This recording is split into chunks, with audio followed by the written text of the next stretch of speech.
Bienvenidos a este video en el que hablaremos del ciclo de Carnot. Mi nombre es Jessica González y junto con mis compañeros Dana Carantón, Felipe Cortés y Ángel Forero, les contaremos de qué trata, ya que entender el concepto del ciclo de Carnot es fundamental en termodinámica. Este nos representa la eficiencia térmica más alta en máquinas de calor, pero vamos a verlo con más detalles. Los motores térmicos se definen como aquellos que en su proceso convierten la energía térmica o calor en trabajo, y el ciclo de Carnot es un modelo. Es un ideal de cómo deben funcionar estos motores térmicos de la manera más eficiente posible, donde no se generen pérdidas. En este esquema podemos evidenciar que se utilizan procesos isotérmicos e isentrópicos para acercarse al comportamiento ideal del Carnot, y puede definirse como una versión idealizada y tecnológicamente factible que intenta maximizar la eficiencia térmica, como lo hace el ciclo de Carnot. Entonces, el ciclo de Carnot se puede definir en tres conceptos.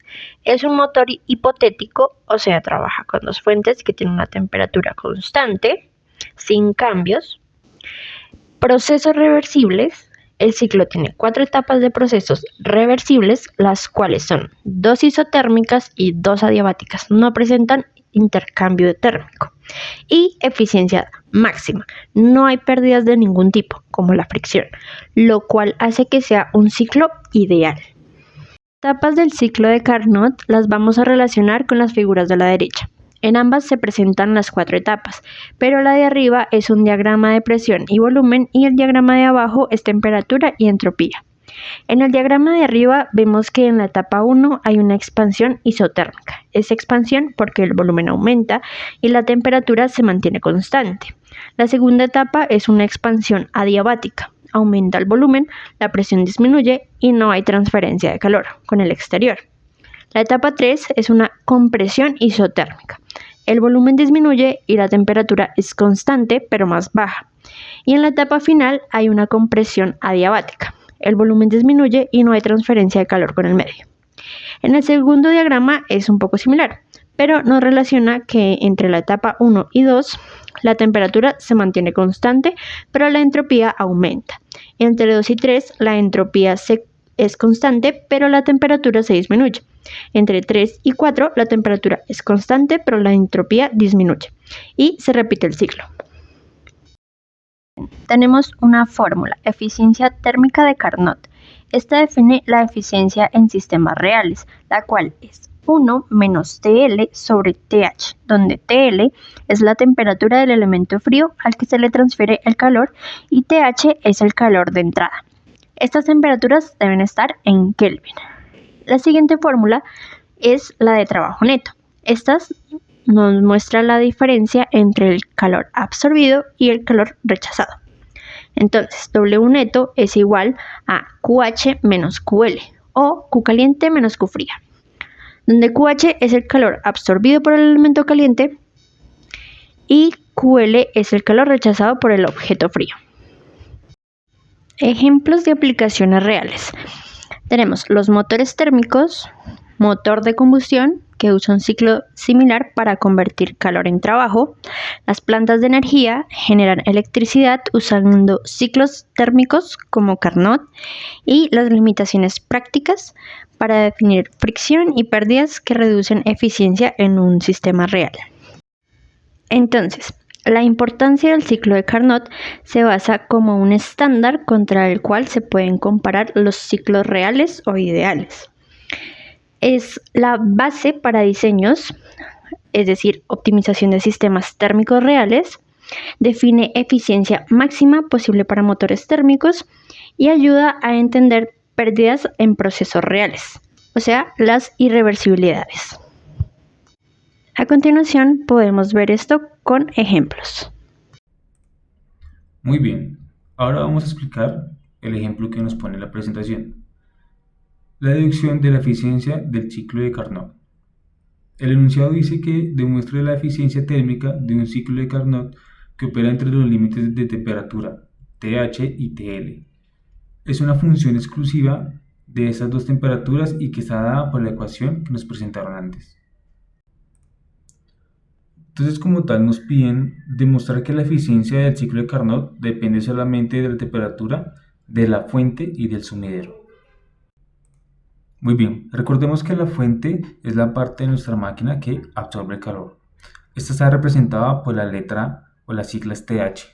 Y el sumidero es la parte de nuestra máquina que libera el calor. Y esta está representada por la TL.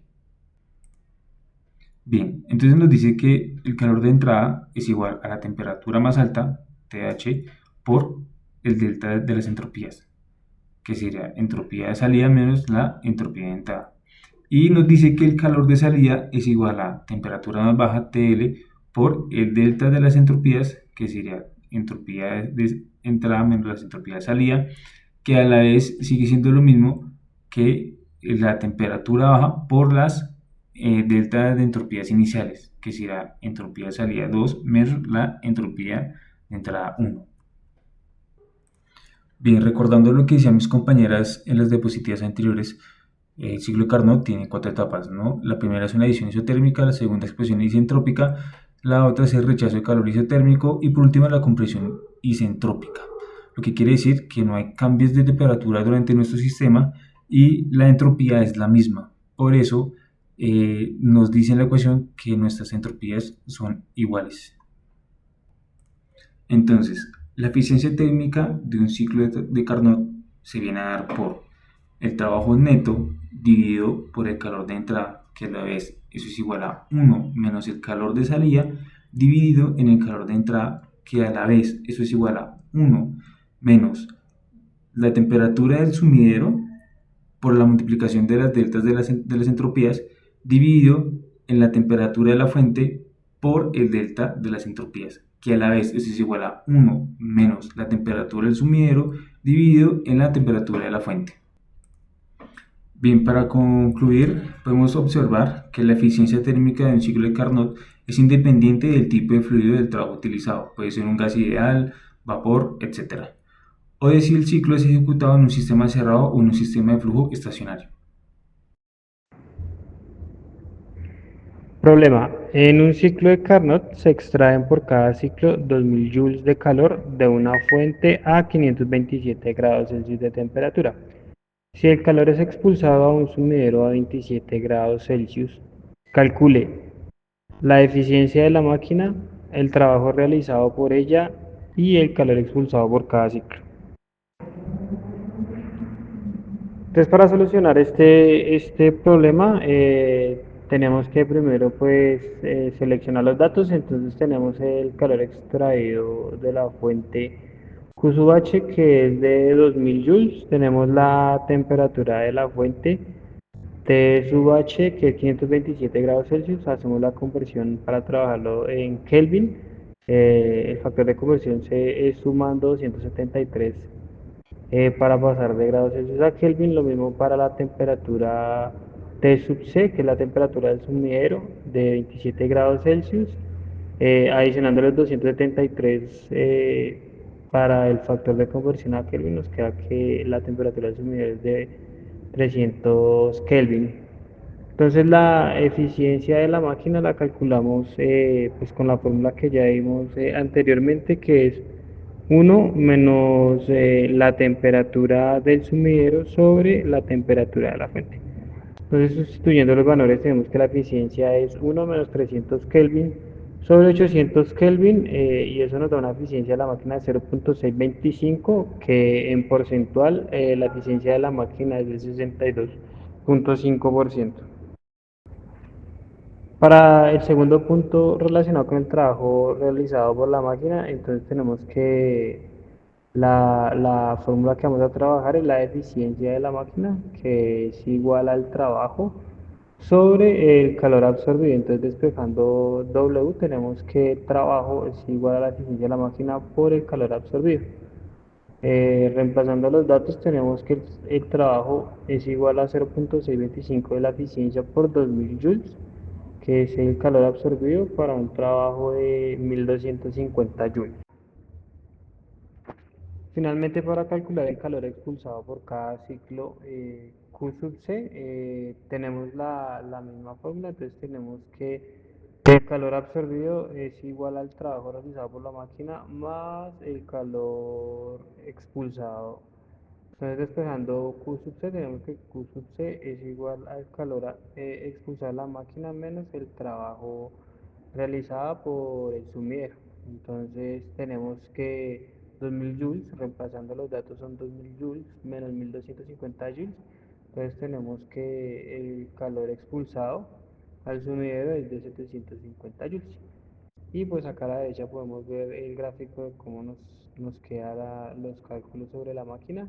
Entonces tenemos que la fuente tiene una temperatura T sub H de 527 grados Celsius, un trabajo de entrada de 2000 joules, la máquina térmica realiza un trabajo de 1250 joules, la temperatura del sumidero es de 300 Kelvin y la eficiencia de la máquina es de 0.625 que son 62,5% de eficiencia.